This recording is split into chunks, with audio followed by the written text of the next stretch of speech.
আসসালামু আলাইকুম। আবারও নরেন্দ্র মোদীর মুখোশ খুলে গেল এবং এটা এমন নগ্নভাবে, লজ্জাজনকভাবে খুলল যে ভারতের বিরোধী দলের সকল সদস্য একযোগে নিন্দা জানাচ্ছে।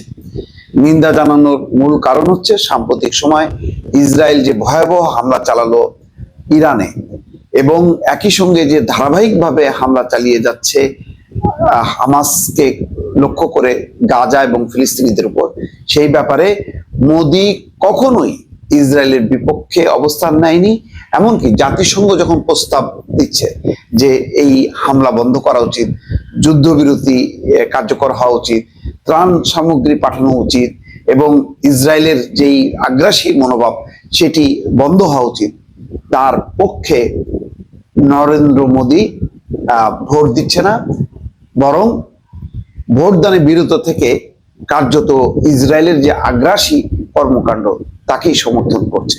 আর এই কারণে ভারতের অভ্যন্তরেই বিরোধী দল এখন সোচ্চার হয়েছে। পেহেলগাম ইস্যুতে যেমন বিরোধী দল সাপোর্ট করেছিল পাকিস্তানের বিরুদ্ধে, এখন কিন্তু উল্টো হাওয়া বইতে শুরু করেছে।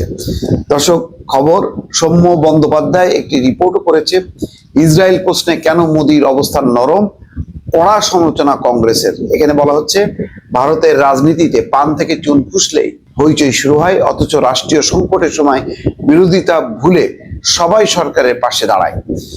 রাজনৈতিক আচরণের এই বৈপরীত্যই ভারতের পররাষ্ট্রনীতির চিরকালীন বিশেষত্ব। পেহেলগাম কাণ্ড ও অপারেশন সিঁদুর নাম দিয়ে পাকিস্তানে হামলার পর দেড় মাস সেই ধারাবাহিকতা বজায় থাকলেও এখন আবার শুরু হয়েছে সরকার বিরোধীদের পারস্পরিক সমালোচনা এবং যেই নিন্দা এবং কি বলে তর্কিত পর্ব। বিরোধিতা শুরু হয়েছে নরেন্দ্র মোদী সরকারের ইসরায়েল নীতি নিয়ে, ইসরায়েল নীতি না, ইসরায়েল প্রীতি নিয়ে।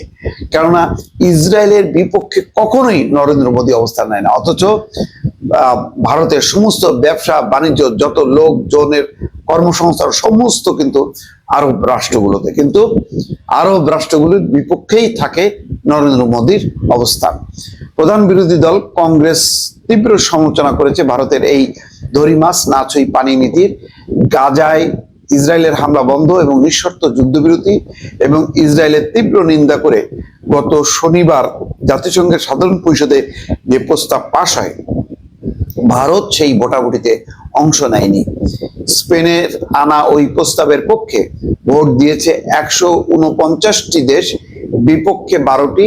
যে 19টি দেশ ভোটদানে বিরত থেকেছে, ভারত তাদের অন্যতম। ইসরায়েল ফিলিস্তিন সংঘাত ভারতের কাছে বরাবরই স্পর্শকাতর।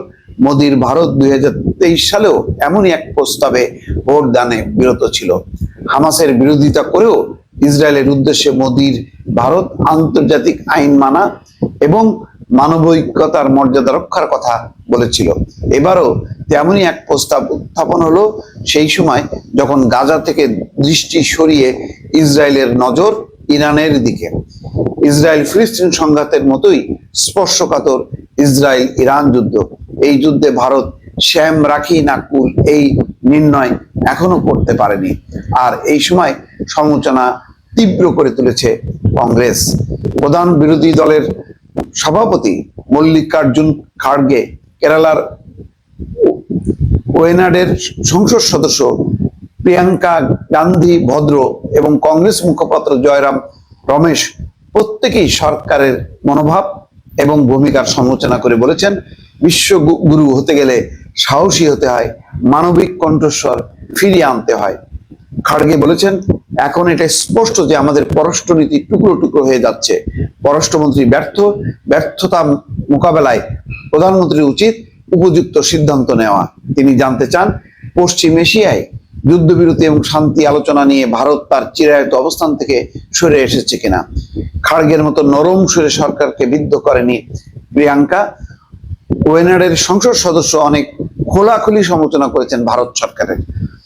জাতিসংঘের প্রস্তাবে সমর্থন না জানিয়ে ভারতের ভোটদানে বিরত থাকার নীতি লজ্জাজনক এবং হতাশাজনক বলে মন্তব্য করে প্রিয়াঙ্কা এক্স হ্যান্ডেলে লিখেছেন, যেখানে 60,000 মানুষ ইতিমধ্যে মারা গেছে, যাদের মধ্যে বেশিরভাগ শিশু এবং নারী, যেখানে মানুষকে না খেতে দিয়ে হত্যাযজ্ঞ চালানো হচ্ছে, সেখানে ভারত মৌন।